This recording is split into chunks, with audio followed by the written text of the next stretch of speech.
Kada ste pročitali prvi deo naslova ovog videa, sigurno ste pomislili na cara Dušana Silnog ili na Uroša Nejakog, ali za čoveka čije ime stoji u drugom delu naslova, to jest za Jovana Nenada, siguran sam da 95% vas nije čulo. Da bismo saznali ko je bio ovaj misteriozni čovek, moramo se vratiti u period početka 16. veka, tačnije u 1521. godinu, kada je turska vojska napala Ugarsku.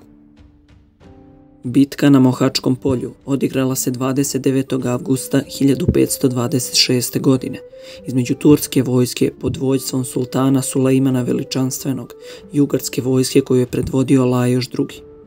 Kao i u svakom ratu iz tog perioda, obe vojske imale su plaćenike koji su ratovali za njih.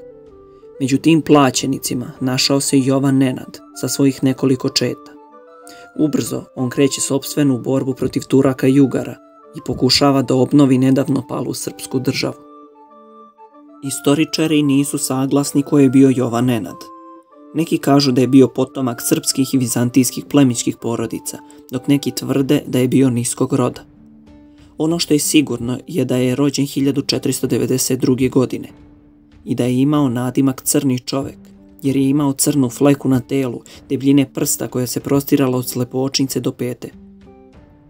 Pokazao se kao dobar vojskovođa i odmah posle Mohačke bitke je sa jednom četom Srba proterao Turke sa današnje teritorije Bačke i sa delova Srema i Banata i zavladao tim područjem. Iako je ta država bila mala u poređenju sa velikim silama koje su je okruživale, Jovan Nenad je tu svoju nezavisnu državu proglasio carstvom, a sebe carem. U svojoj novonastaloj državi kreće sa temeljnim reformama. Najpoznatija je ukidanje feudalizma, što je za to vreme bilo zaista nečuveno. On je želeo da vlada zemljom kojoj živi narod koji je slobodan i gde je svako sam svoj gazda. Za prestonicu izabrao je grad Suboticu. Prema starim dokumentima Jovan Nenad je živeo asketski, to je spavao je 2 sata dnevno, a sat vremena je provodio u molitvi. Propovedao je i proricao i mnogi su mu dolazili kao svetom čoveku. Jedno od njegovih najpoznatijih proročanstava govori o propasti Turske imperije. Nakon turske pobede u Mohačkoj bitci, u Ugarskoj se formiraju 2 strane koje se bore za ugarski presto, strana Jovana Zapolje i strana Ferdinanda I. Habsburgovca. Uvidevši da ne može da opstane bez saveznika, srpski vladar je prvo stao uz Jovana Zapolju.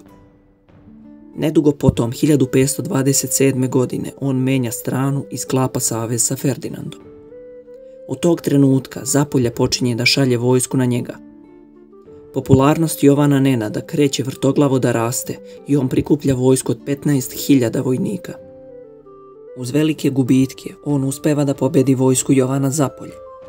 Svoje redove popunio je novom vojskom i krenuo je u susret Ferdinandu, sa kojim je trebalo da se sretne i da nastave dalje akcije protiv Zapolje. Na tom putu Jovana Nenada je smrtno ranio jedan od Zapoljinih pristalica. Par dana kasnije, 26. jula 1527. godine, on umire. Imao je oko 34 godine. Ovo je bio kraj i njegove male države, jer je vojska bez vođe ubrzo krenula da se rasipa. Danas car Jovan Nenad više je deo legende nego istorije. Ipak, njegovo srpsko carstvo smatra se početkom onoga što danas znamo pod imenom Vojvodina. U Subotici je 1991. na gradskom trgu podignut spomenik ovom malo poznatom vladaru, na kom piše: "Tvoja je misao pobedila."